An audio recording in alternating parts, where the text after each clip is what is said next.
Bonsoir et bienvenue dans le Libre Journal des auditeurs. Chers auditeurs, ce soir une émission qui, je pense, sera fort importante, tout à fait branchée sur l'actualité récente. Nous allons parler de, non pas de la théorie du genre, parce que celle-ci, je pense qu'aujourd'hui sur Radio Courtoisie, vous l'avez entendu dans maintes émissions et que vous ne pouvez plus ignorer ce qu'est la théorie. On aura peut-être l'occasion de redonner quelques points particuliers, mais je voudrais surtout aujourd'hui, grâce à mes invités, que l'on puisse savoir exactement ce qui se passe par rapport à la rumeur. Alors, le grand terme est lancé. Nous avons eu plusieurs ministres qui ont nié totalement cette théorie, en tout cas dans le cadre de l'éducation nationale, nous disant que tout ceci n'était que de faux bruits, que des rumeurs scélérates, bien évidemment, que des ramassis hétéroclites d'extrémistes de tout poil se permettaient de raconter n'importe quoi aux parents d'élèves, en leur faisant peur naturellement sur une prétendue rumeur d'enseignement de la théorie du genre. Et il est bien évident que ceci ne concerne que la grosse presse, parce que sur les bons médias, qu'ils soient branchés sur Internet ou qu'ils soient médias écrits, qu'ils soient médias radiophoniques, je pense que vous avez déjà eu les informations nécessaires. Il faut aujourd'hui convaincre la population de notre beau pays que ce ne sont pas des rumeurs et que effectivement le danger est constant pour nos enfants aujourd'hui dans les écoles. Et pour nous dire ceci, j'ai invité, je commence de la droite vers la gauche, si vous le voulez bien, mais sans aucune intention quelconque. Je commence par Madame Farida Belgoul. Bonsoir. Bonsoir. Farida Belgoul, vous êtes professeur. Vous avez été professeur. Je le suis toujours. Je suis toujours un fonctionnaire de l'éducation nationale. Je suis titulaire. J'enseigne dans les lycées professionnels depuis 1993 deux matières, les lettres modernes et l'histoire géo. J'ai en 2008 créé une association qui m'a semblé extrêmement importante et qui malheureusement n'a pas rencontré l'écho qu'elle méritait, l'audience qu'elle méritait. C'est l'association RAID qui était en charge de trouver des solutions à l'illettrisme dans les quartiers populaires qui, à cause de l'école et des méthodes mises en œuvre sciemment par le gouvernement, produisaient de l'illettrisme sur des quantités d'élèves considérables. J'ai dit à l'époque de manière mesurée, parce qu'il me semblait qu'il était de bon ton à l'époque de faire quelques concessions, que ces méthodes devaient être remises en cause, pensant qu'il n'y avait pas de dessein qui se cachait derrière. J'affirme aujourd'hui de manière un peu plus radicale que en fait c'était bien un dessein qui sciemment a été mis en place pour rendre illettrés les quartiers populaires, et pas seulement les quartiers populaires mais aussi les classes moyennes, puisqu'il est question en fait de déclasser toute la société française afin qu'on en arrive bien à l'heure où nous nous trouvons aujourd'hui et d'où nous allons évoquer les aspects ensemble. Merci. Vous êtes également l'instigatrice, le porte-parole d'un mouvement qui s'appelle JRE, Journée de retrait de l'école pour l'interdiction de la théorie du genre à l'école. Effectivement, avec ma petite équipe, on n'était pas nombreux. On croit toujours qu'il s'agit d'une grosse organisation avec des moyens considérables. Eh bien, figurez-vous qu'il s'agit de 3 personnes à l'origine, à partir de l'idée que j'ai eue un soir à 2 heures du matin. Ça m'empêchait de dormir, la théorie du genre. Et je dois remercier là les catholiques de France qui me l'ont enseigné, c'est-à-dire qui m'ont fait comprendre, notamment par le net, de quoi il s'agissait, de quoi il en retournait. Et lorsque j'ai pris la mesure après l'escroquerie et l'arnaque du rap qui a massacré notre jeunesse, qu'on allait y ajouter cette théorie du genre, cette idéologie mortifère, j'ai compris qu'on arrivait au terme d'une civilisation. Et c'est quelque chose qui a été bouleversant pour moi cette nuit-là. Et je me suis réveillée et j'ai dit à ma petite équipe qui m'entourait, parce que nous vivons tous ensemble, que nous allions nous battre et que j'avais une idée. Et cette idée, ça a été la journée de retrait de l'école pour l'interdiction de la théorie du genre. Nous l'avons lancée à très peu nombreux, avec aucun moyen. Nous refusons les dons, nous refusons les journalistes mainstream, nous voulons rester déterminés sur le chemin qui doit normalement nous conduire à la victoire. Et ce chemin, il doit être simplement habité par la détermination des parents. Un père est un père, une mère est une mère, un enfant est l'enfant de ce père et de cette mère, et ce combat-là ne nécessite plutôt ni argent ni journaliste, il ne nécessite que la foi et la détermination des parents. que nous partageons dans cette émission, bien évidemment. Alors, à côté de vous, je présente aux auditeurs Marion Sigaud. Bonsoir. Bonsoir. Madame Sigaud, vous êtes historienne. Oui.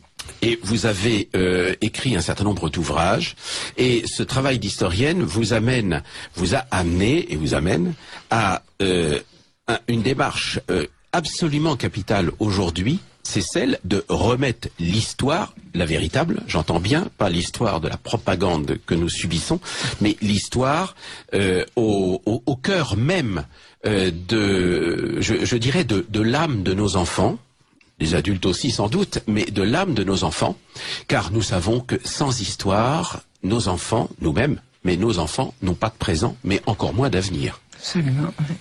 Alors nous aurons l'occasion de détailler bien sûr vos pensées à ce sujet. Et puis Claire Sévrac, journaliste. Bonjour Claire. Claire Sévrac que j'ai déjà reçue à plusieurs reprises dans cette émission pour des sujets qui sont là aussi très connexes à ce que nous disons sur ce que nous dénonçons sur l'idéologie du genre.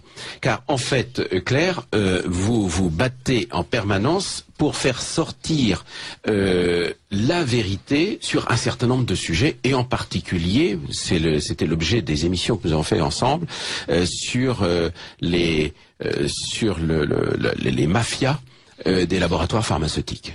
Oui, et aussi les politiques mises en place par les gouvernements, parce que quand on injecte du mercure ou de l'aluminium dans le cerveau des enfants, ça fait beaucoup d'autistes, et plus les gens sont autistes, moins ils ont de faculté de se rebeller contre ce qui se passe, et d'un inconscient.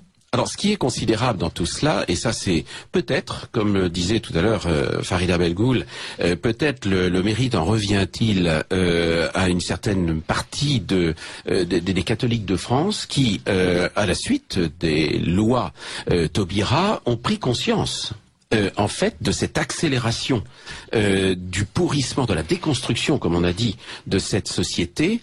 On nous l'a dit d'ailleurs, notre ministre nous a bien annoncé qu'il s'agissait d'un changement de civilisation. Changement de civilisation dont, je le rappelle, les textes ont été votés, on peut dire quasiment à la sauvette, dont certains OCA ont voté à main levée. Ce qui est quand même une aberration démocratique monumentale, exemplaire. Et donc ces textes ont tellement accéléré le processus qu'aujourd'hui on se rend compte que nos enfants sont en réel danger de décérébration, en réel danger dans leur santé et en réel danger dans ce qui constitue la personnalité d'un homme ou d'une femme qu'ils sont en devenir, à savoir un petit garçon est-il bien un petit garçon et une petite fille est-elle bien une petite fille.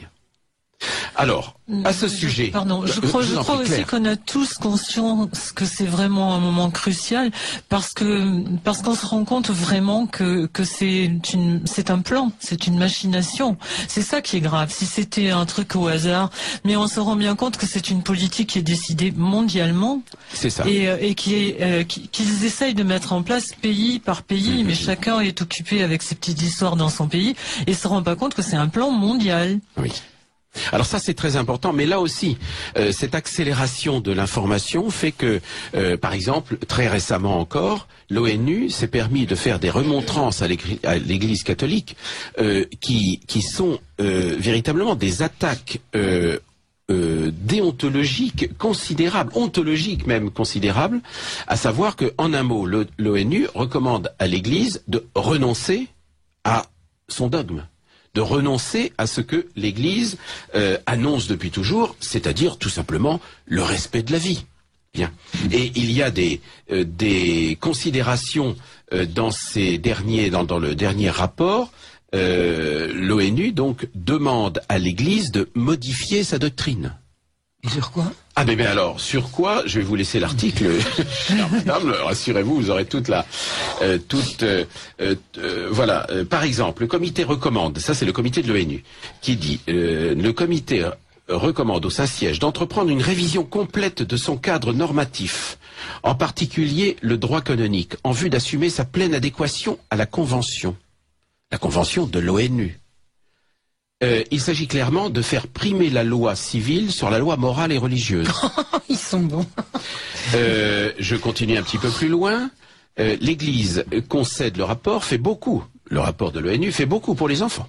C'est gentil de le dire, mais il serait grand temps qu'elle le fasse en partant d'une approche basée sur les droits de l'enfant, qu'elle ait un système permettant la traçabilité des dépenses qu'elle fait pour eux et l'évaluation du budget nécessaire pour assurer les droits des enfants vivant dans l'État du Vatican. Il va falloir que l'Église, ça je lis l'article qui a été, l'excellent article qui a été fait par, je crois, Jeanne Smith dans Présent, il va falloir que l'Église mette en place des programmes de conscientisation sur les droits des enfants dans ses programmes éducatifs et scolaires, mais aussi pour tous ces enseignements, tous ces enseignants et responsables d'institutions religieuses. En un mot, l'ONU se permet on dit tacler, pardonnez-moi, le terme est pas heureux, mais l'Église et lui demande tout simplement de modifier sa doctrine, voilà, de perdre son identité et de se rallier au grand machin qu'est l'ONU aujourd'hui. On est là au cœur vraiment du problème qu'on exposait tout à l'heure, c'est-à-dire cette convergence d'attaques contre l'être humain dans ce monde. Farida.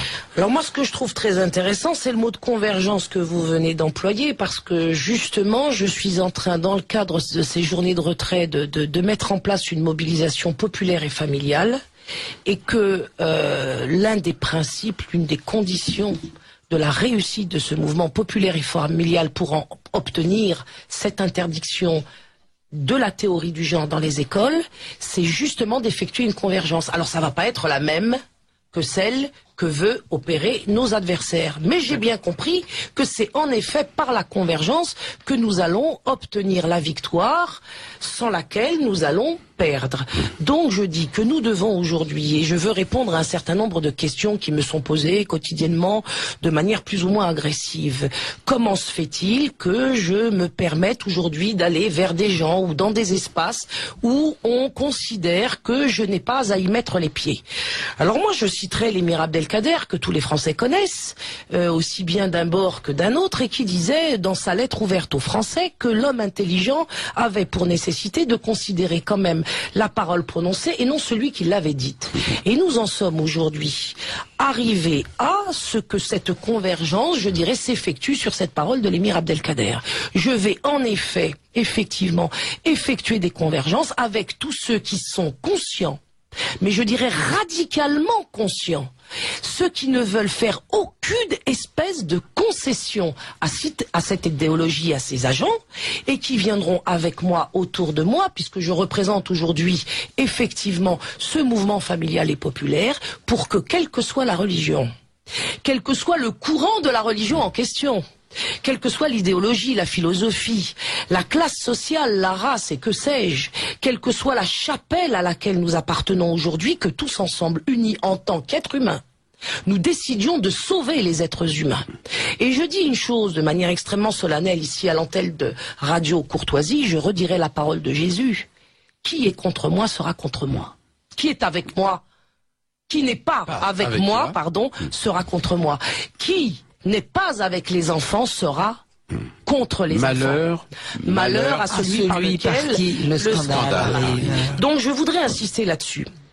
Il ne s'agit pas aujourd'hui de couper les cheveux en quatre dans des salons, de faire des conférences, de vendre des bouquins ou de passer sur les plateaux de télévision mainstream. À cet égard, je voudrais préciser que personnellement, en tant que porte-parole des JRE aujourd'hui, je refuse de m'adresser aux journaux du système qui font la promotion de cette idéologie de mort.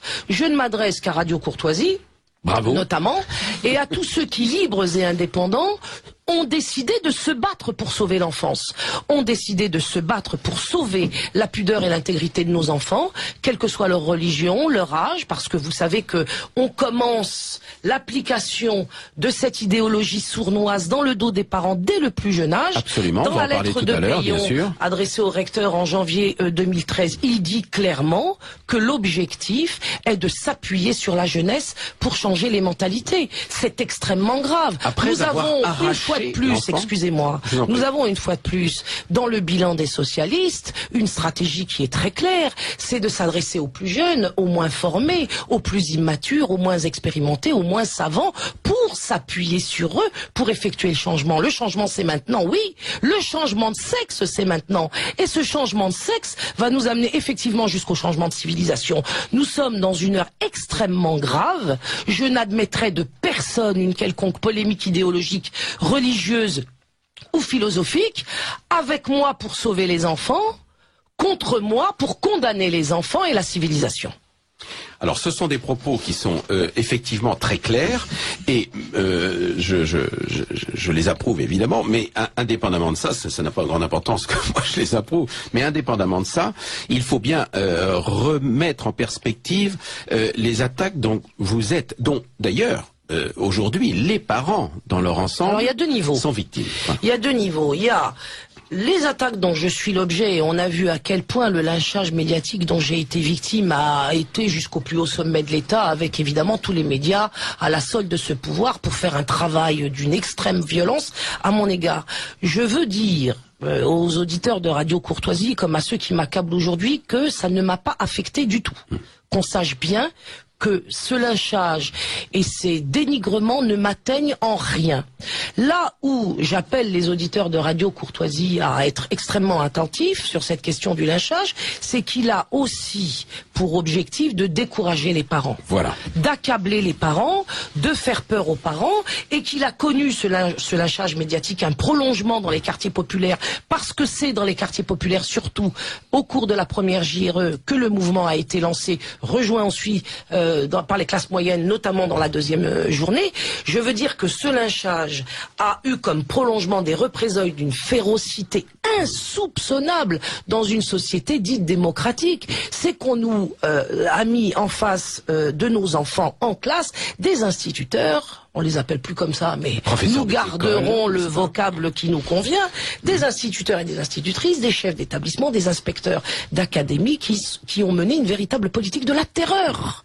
Une véritable politique de la terreur en 2014 à l'adresse d'enfants âgés de 4, 5, 6, 8, 10, 12 ans. C'est la honte nationale. Aujourd'hui, je dis, j'affirme que les fonctionnaires de l'éducation nationale qui se sont pliés aux injonctions de Madame Vincent Payon portent en eux une disgrâce qui les poursuivra jusqu'à leur lit de mort s'ils ne consentent pas à revenir sur ces pratiques, à demander pardon aux enfants, aux parents, et à adopter un comportement qui sera évidemment à l'opposé de celui qui a été le leur au cours de ces 2 premières journées. Je dis qu'il est inconcevable de poursuivre en tant qu'éducateur de la nation. Je dis et je répète qu'il est inconcevable de poursuivre dans cette direction. Vous avez harcelé des enfants et ceci est un délit. Et je veux que l'on sache bien que je suis déterminé, que mon équipe l'est, que nous sommes aujourd'hui rejoints par des personnalités de tous bords et par des avocats, et nous avons bien l'intention de venir au secours des familles les plus fragiles, des enfants les plus harcelés, au nom de la loi, je dirais aussi au nom de Dieu, et des familles de France qui, ensemble, vont vaincre les projets, je dirais, maléfiques et diaboliques de Payon, de Belkacem, de tous ceux qui, avec les médias aujourd'hui, laissent entendre qu'il serait normal de laisser douter un enfant en classe de son identité sexuelle et de le conduire vers des orientations sexuelles, selon le vocable aujourd'hui en cours, qui pourraient être perverses polymorphes. Ce qui, en un mot, si vous me permettez l'expression grossière, en fait, il s'agirait de conduire nos enfants dans les partous. Pardon aux auditeurs de Radio Courtoisie, pardon aux croyants, quels qu'ils soient, qui m'écoutent aujourd'hui, mais je crois qu'il y a un certain vocabulaire aujourd'hui qu'il faut courageusement employer pour bien prendre la mesure et l'image de ce qui se prépare dans les écoles. Voilà. Et à propos de partout, je veux bien montrer que je ne suis pas en train de délirer ou d'exagérer. Des livres jeunesse aujourd'hui sont publiés depuis un certain nombre de temps et commencent à connaître une diffusion dans le plus jeune âge. Il y a un titre notamment que je ne recommande pas, mais auquel on peut se référer, qui est le livre Dis maman avec un S, édité, je vous garantis que c'est renversant, aux éditions gays et lesbiennes. Et dans ce livre adressé aux enfants de 4-5 ans, on y propose propose à partir d'un petit personnage qui est à l'école en face de son institutrice, n'est-ce pas? On lui propose différentes compositions familiales, parce que figurez-vous qu'il y aurait plusieurs modèles en la matière, où on lui propose sur une double page 6 modèles, le premier étant celui qu'on chérit, du père et de la mère et de ses enfants. Le second étant celui de la femme seule avec ses enfants, qu'on a eu le tort d'accepter, à l'égard duquel nous aurions dû déjà, depuis bien longtemps, militer, du père seul aussi avec ses enfants. On en arrive maintenant à un 4e modèle qui est celui des 2 hommes avec des enfants, puis un 5e avec les 2 femmes avec des enfants. Là, nous résistons sur les 2 derniers modèles dont je viens de parler, parce que nous sommes encore avec un cerveau qui fonctionne et un cœur porté à l'égard de l'enfance, c'est-à-dire que nous nous instituons les défenseurs des enfants dans le sens où nous disons avoir un enfant n'est pas un droit d'adulte, mais par contre avoir un père et une mère est un droit d'enfant. Bien. Et là, dans ce petit livre maintenant, nous avons ces modèles de couples homosexuels prétendus qui pourraient être les parents d'enfants adoptés ou achetés. Ou achetés, parce qu'il faut bien dire le terme comme il convient. Et figurez-vous que le 6e modèle qu'on nous propose, alors là on dépasse tout ce qu'on peut concevoir. C'est 2 hommes, 2 femmes et des enfants. C'est ce que j'appelle la partouze instituée comme cadre familial pour atteindre, pour élever des enfants. C'est inadmissible. Et figurez-vous que ça s'arrête pas là. Parce qu'à la fin de cette double page, on y voit, etc., etc., etc. C'est-à-dire que les combinaisons peuvent se multiplier à l'envi de manière, effectivement, perverse, polymorphe, comme nos amis du gender aujourd'hui emploient l'expression. Alors, c'est d'ailleurs tout ce que vous dites là est tout à fait corroboré par... Alors, évidemment, le gouvernement s'est empressé de modifier le site Ligne Azur. Ça, c'est une victoire des JRE. C'est déjà une victoire. On va pas pousser des bijoux au micro de Radio Courtoisie, mais à la sortie sur le trottoir. Parce que figurez-vous que c'est une victoire du mouvement JRE. On a vu la Ligne Azur disparaître et puis revenir totalement nettoyée. Voilà. Alors oui, mais enfin, ça, c'est un leurre, comme je dis toujours, car c'est exactement comme la PMA, la GPA, etc. Non, bien sûr, on n'ira pas jusque-là, nous dit le gouvernement. Or, en attendant, le lendemain de cette promulgation de la loi Taubira, le lendemain, des députés socialistes avaient déjà proposé des amendements, alors pour le coup, sur la PMA. Donc on voit bien que le mouvement est lancé, le mouvement ne s'arrêtera pas, et même si on nettoie un peu un site internet trop dangereux, n'est-ce pas, et qui démontre le mensonge de nos ministres. Le mensonge total, et pas seulement la Ligne Azur. Vous avez dans les sites gouvernementaux eux-mêmes de l'éducation nationale des documents qui ont disparu. Mais bien sûr. Mais pas belle, pas folle la guêpe, nous les avions pris en capture d'écran. Donc sur notre Facebook JRE 2014, on peut retrouver tous ces documents officiels qui prouvent en fait que la rumeur est simplement une vérité totale. Il y a le document de l'OMS, il y a le bouquin de 80 pages de l'OMS qui s'appelle Normes d'éducation sexuelle en Europe. Oui, absolument. Et quand on regarde, on regarde à la page 39-40, il y a des tableaux comme à l'école, avec sur le côté gauche, il y a les tableaux de 0 à 3 ans, de 3 ans à 6 ans, de 6 ans à 10 ans, de 10 ans à 14 ans. Sur la colonne d'à côté, il y a marqué ce que les enfants doivent acquérir. Alors, par exemple, de 0 à 4 ans, le rapport prescrit l'apprentissage de la jouissance et du plaisir quand nous touchons notre propre corps, la masturbation infantile. Cette période de l'enfance sera approuvée. À partir de 4 ans, c'est la masturbation sur leur apprendre à connaître le corps d'autrui. À partir de 12 ans, je sais plus, c'est les relations avec d'autres personnes. Mais je comprends pas comment des gouvernements, alors ça aussi c'est l'OMS, donc c'est mondial. Voilà. Mais quand on a élu des gens qui sont même pas foutus de résorber le chômage, parce que c'est quand même une des choses pour lesquelles on les a, et qui veulent se mêler de faire l'éducation sexuelle de nos enfants, ça met vraiment les boules, premièrement. Et puis, deuxièmement, je veux dire, de quoi ils se mêlent? On leur apprend, qui a décidé qu'il fallait apprendre à nos enfants comment ils devaient se masturber? On gomme l'amour, bien évidemment. On leur parle pas d'amour, mais on leur parle de, technique, reconnaître. Mais l'éducation sexuelle à l'école, moi j'y ai assisté en tant qu'enseignante titulaire. Donc là, on peut pas non plus penser que j'invente ce que je vais rapporter ici pour l'avoir vu et entendu. L'éducation sexuelle à l'école nous vient de ce fameux fou Kinsey dont Mario Sigaud parlera très bien et dont j'ai parlé dans ma vidéo que je conseille parce que là aussi on voit des tas de preuves de la comment dirais-je, participation du pouvoir à la dégradation des esprits à l'école et de l'enseignement. Donc l'éducation sexuelle a toujours été quelque chose de conçu comme de matériel et de mécanique. Voilà. On n'a jamais dans les cours d'éducation sexuelle évoqué officiellement la relation entre l'homme et la femme. Évidemment, puisqu'il est bien question de faire disparaître la relation. Il est question de remplacer la relation par l'argent et la relation par le pouvoir. La relation gratuite par le pouvoir et l'argent. Il y a maintenant 7 ou 8 ans, j'ai effectivement reçu de la part d'une de mes filles qui était en collège, dans le 13e arrondissement, j'ai reçu... elle m'a apporté un document qui avait été donné à tous les élèves, des élèves elle devait être en 4e ou en 3e, je crois. Et ce document qui était très bien imprimé en quadrichromie, enfin, etc. Ça, ils savent faire. N'est-ce pas? Ça, ils savent faire. Et on commençait donc décrivait toutes les attitudes sexuelles possibles. Et on commençait par la zoophilie. Et dans ce document, il y avait présenté à des gamines de 14 ans, 13 ans, 14 ans, il y avait à égalité, évidemment l'hétérosexualité, mais qui venait incidemment. Mais il y avait évidemment l'homosexualité, il y avait la transsexualité, la bisexualité et la zoophilie. Absolument. Et cette gamine me revient avec ce document en me disant, mais qu'est-ce que c'est ça?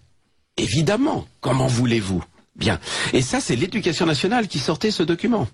Alors, je vous donne la parole à l'instant, Madame Sigaud.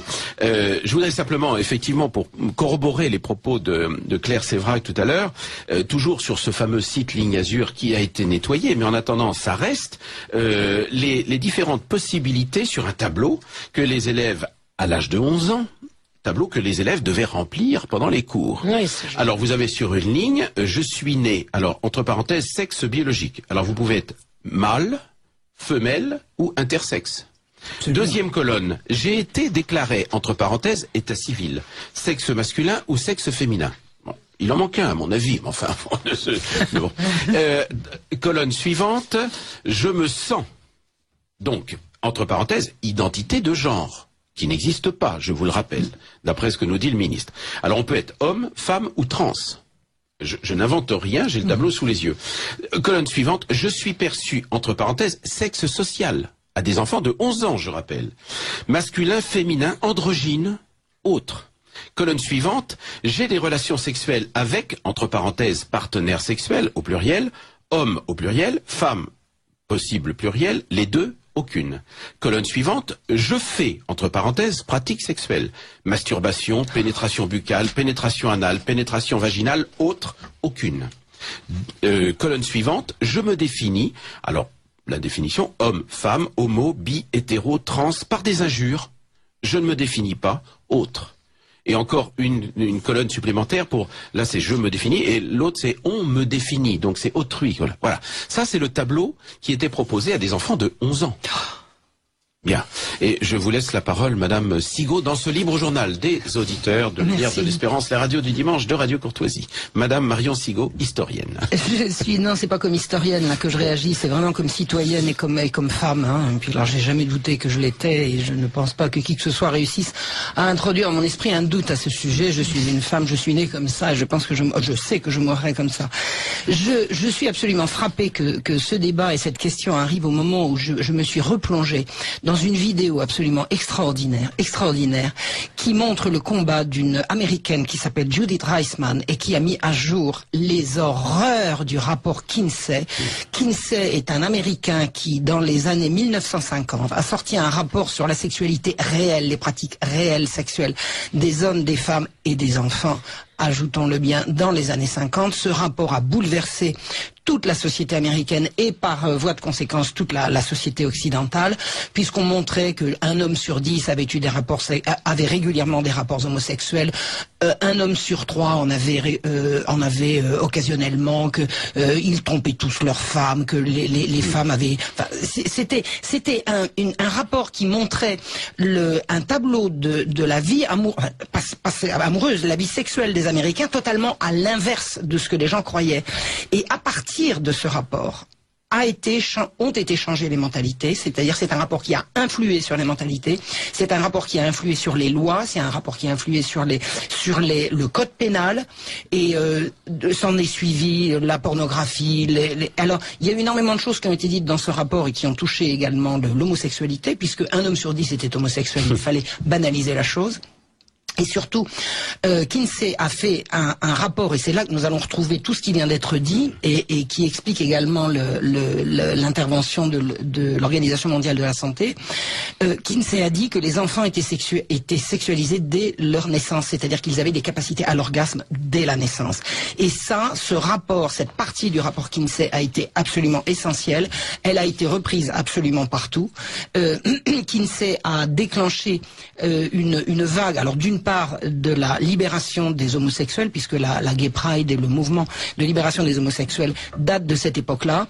Le mouvement de libération des homosexuels s'est réclamé de Kinsey et a immédiatement agrégé à son mouvement un mouvement de reconnaissance de ce qu'ils appelaient l'amour pour les garçons, c'est-à-dire la pédophilie. Voilà, nous y sommes. Ça date des années 50. Le rapport a été republié à la fin des années 90. Il est absolument en cours. Kinsey continue d'être considéré officiellement comme une référence en la matière. Il existe une morale sexuelle qui est issue du rapport Kinsey.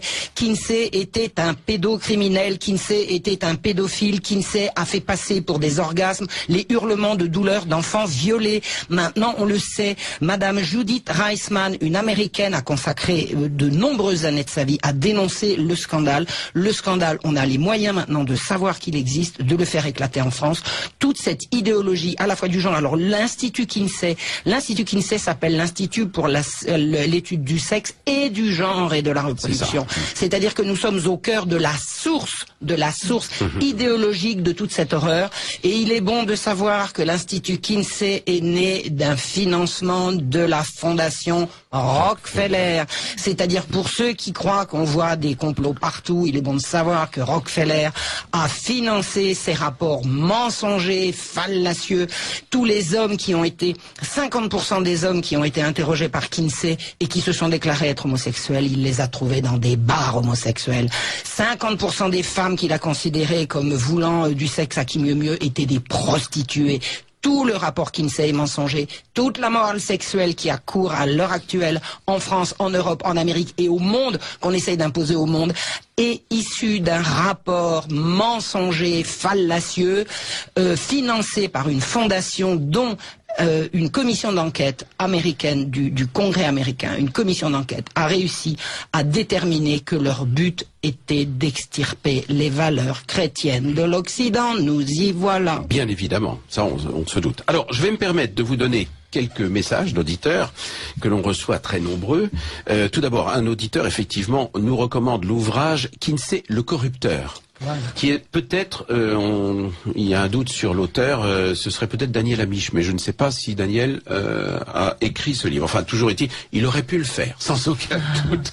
Il en sait assez, mais il est patron d'émission sur cette antenne. Voilà. Alors, beaucoup de messages de félicitations à Madame Bellegoul, que j'approuve totalement. Elle est très courageuse. Avec émotion, j'écoute ces formidables femmes. Ce sont nos Jeanne d'Arc. C'est important que ce que vous faites, Madame Bellegoul. Je vous salue avec beaucoup d'admiration. Voilà. Et puis des messages. Je rappelle que malheureusement, alors je les donne à peu près dans l'ordre d'arrivée. Une auditrice nous dit, je rappelle que malheureusement ce n'est pas la première fois que cela arrive en France. Les responsables du FN et leurs électeurs le sont depuis plus de 20 ans. Je suppose sont au courant depuis plus de 20 ans. Alors, nous allons en parler justement, de savoir cette prise de conscience qui est faite par les familles aujourd'hui, parce qu'elle est beaucoup plus large qu'une prise de conscience purement politique. Un auditeur, pensez-vous que le pape François n'a pas été mis au pouvoir pour démolir l'Église? Ça, c'est un autre problème. On le traitera plus tard, cher auditeur. Moi, je ne le pense pas, mais enfin, chacun son opinion.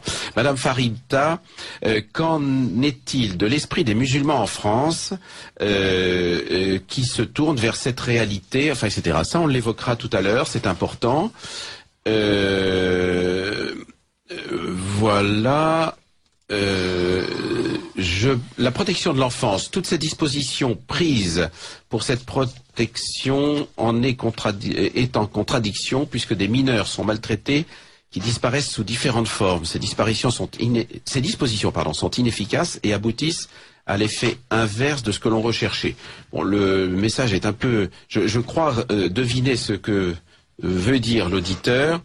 On parlait de pédophilie tout à l'heure et de crimes pédophiles. Oui, effectivement, on sait qu'il y a de nombreux crimes pédophiles et certaines disparitions d'enfants jamais résolues sont en fait des disparitions qui sont liées à des réseaux pédophiles. On s'en doute un peu, je pense que la police et la justice s'en doutent encore plus.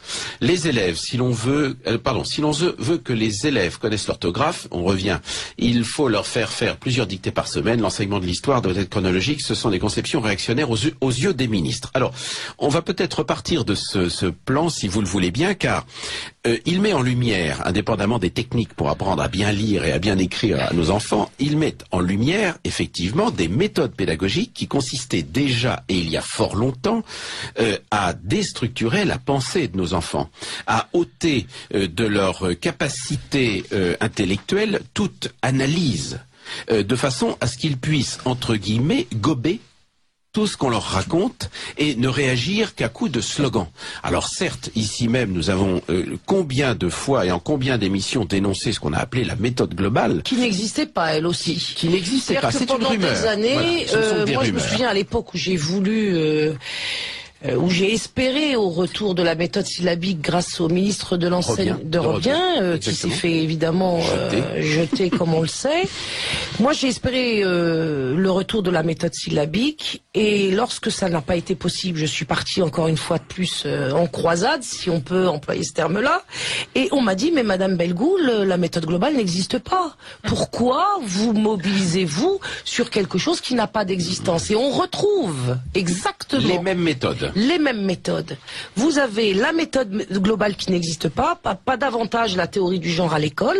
Et moi, ce qui me paraît important de dire à cet égard, c'est qu'on assiste à une évolution qui est tout à fait cohérente.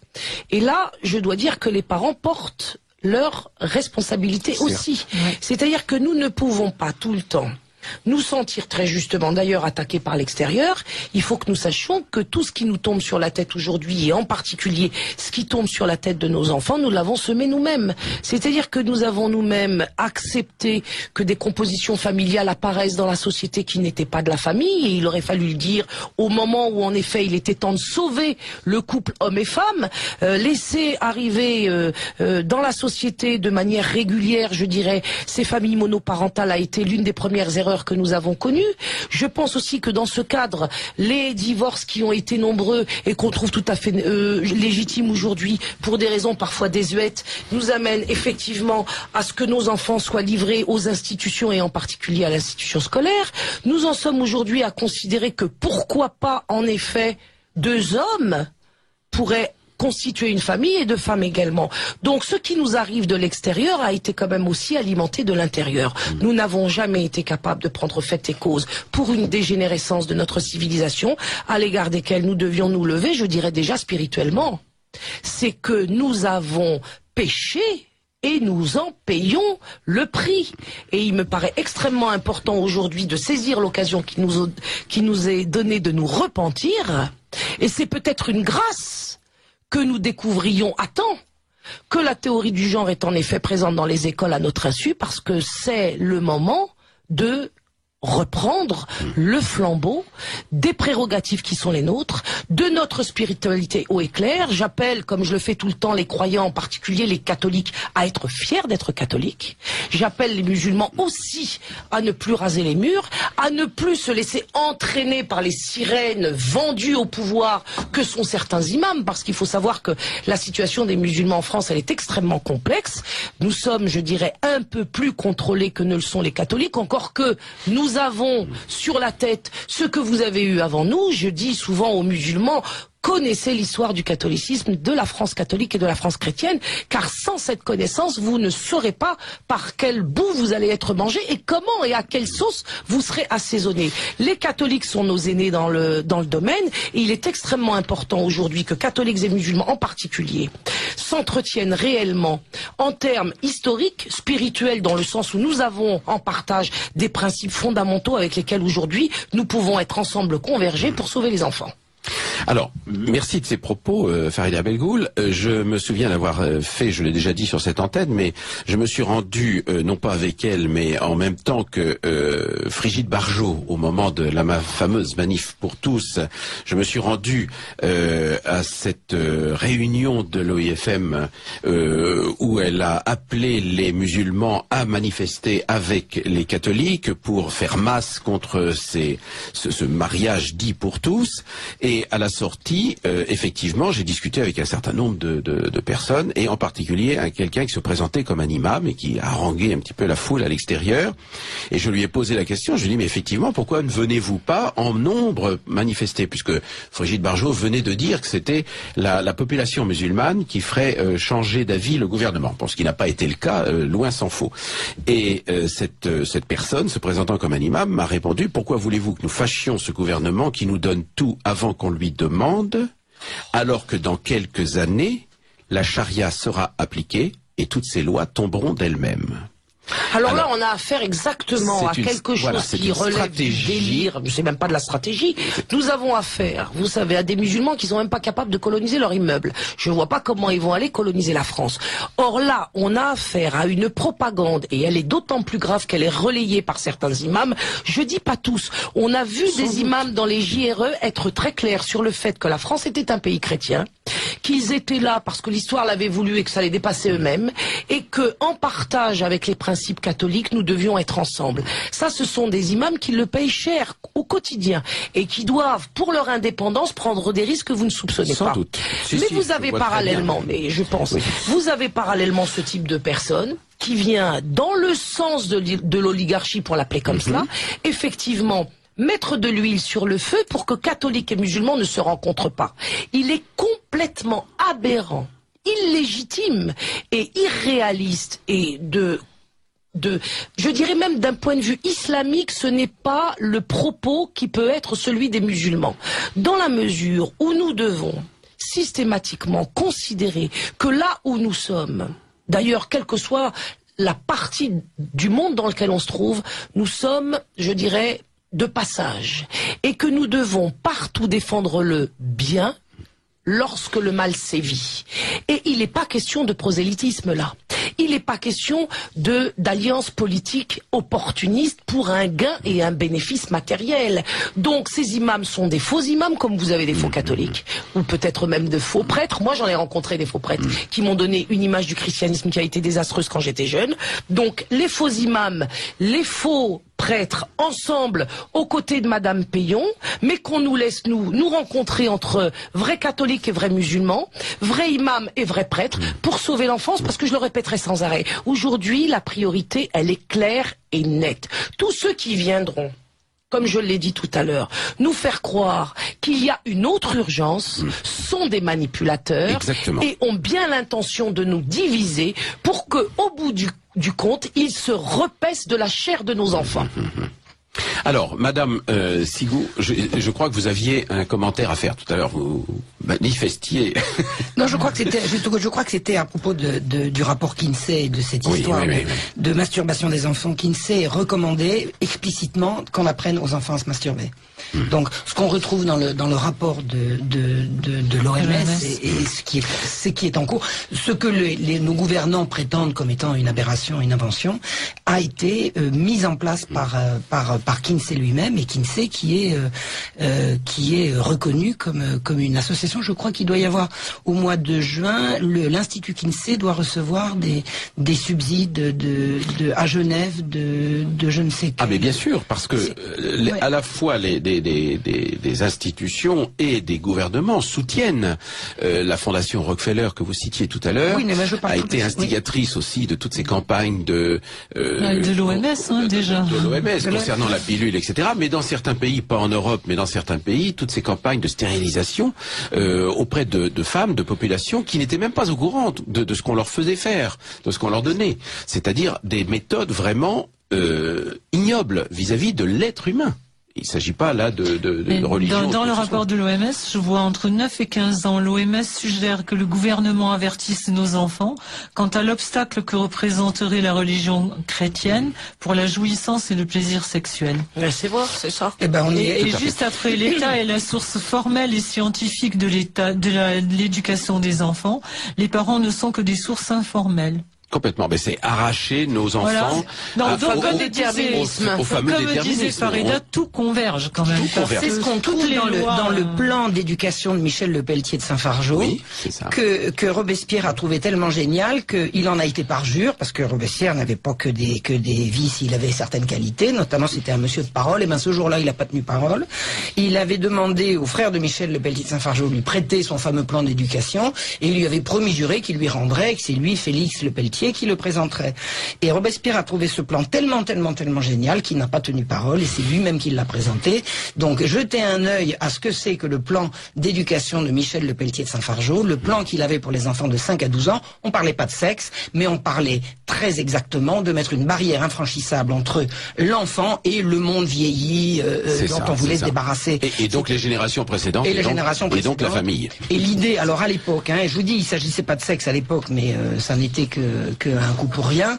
L'idée était de mettre ces enfants au travail et aux travaux les plus durs à partir de 5 ans jusqu'à 12 ans, c'est-à-dire l'idée de leur faire casser des cailloux, de leur faire travailler à la production, et leur travail consisterait à faire tourner la maison, à payer leur nourriture. Enfin, c'est un texte absolument monstrueux, qui est, paraît-il, un exemple et un modèle pour l'école républicaine, la fameuse école républicaine que Madame Bellegoul s'attache si honteusement à vouloir détruire, n'est-ce pas Farida?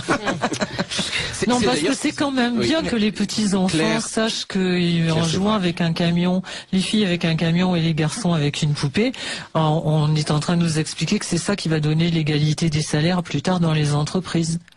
Non mais là on est en train, Claire, si tu peux me permettre, de nous escroquer encore sur les mots et les concepts employés contre nous. C'est-à-dire qu'on met en avant quelque chose qui est extrêmement valorisé aujourd'hui, qui est le concept d'égalité. C'est la tarte à la crème qu'on nous trimballe déjà depuis des décennies. Alors ceux qui parlent d'égalité, étrangement, ne parlent pas de complémentarité. Et c'est là où l'escroquerie, elle est manifeste. C'est que bien évidemment, il s'agit d'une égalité conçue comme une uniformisation d'individus isolés les uns les autres, atomisés, inidentifiés, inidentifiables, et qui seront mis au service comme des Kleenex et jetables autant que ces mouchoirs en papier, au profit d'une petite caste que je ne vais pas nommer ici, mais que tout le monde connaît. Donc, ce qui est terrible, c'est que nous sommes déjà en tant qu'adultes ces espèces d'individus esclavagisés depuis déjà des décennies, et que maintenant, au nom de l'égalité, qui est un principe soi-disant en fait qui n'en est pas un, puisque moi je pense que l'égalité est un contre-principe, mais c'est une autre discussion.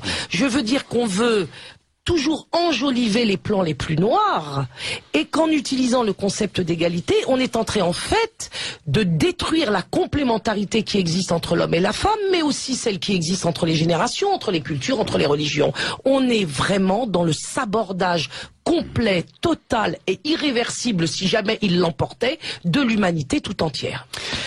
Pardon. Non, j'allais dire, ce qui est terrible, c'est que si vraiment ils sont tellement blancs et s'il n'y a aucun problème, pourquoi est-ce qu'on nous ment? Si la vérité est jolie, pourquoi on nous sert des mensonges, je veux dire. Toi, c'était très facile quand ça a explosé dans les radios, les télévisions. Il n'y a pas un journaliste qui a dit on va inviter Monsieur Payon et Madame Bellegoul et on va voir qui amène les preuves. C'était très facile. Personne l'a fait. Non, mais ça, et pour cause, parce que... Et c'est la même chose dans le domaine dans lequel j'ai enquêté, sur la santé, etc. Pourquoi on ne met jamais en face les gens qui sont capables de balancer les infos auxquelles les gens n'ont pas droit? Jamais. C'est ce que vous avez fait avec Sylvie Simon, la regrettée Sylvie Simon. Oui, d'ailleurs je pense beaucoup à elle depuis le début de l'émission, parce que je me dis qu'elle devrait être là. C'est elle qui nous a un peu ouvert la voie à tous. Absolument, c'était une porteuse de lumière, et au meilleur sens du terme. Alors...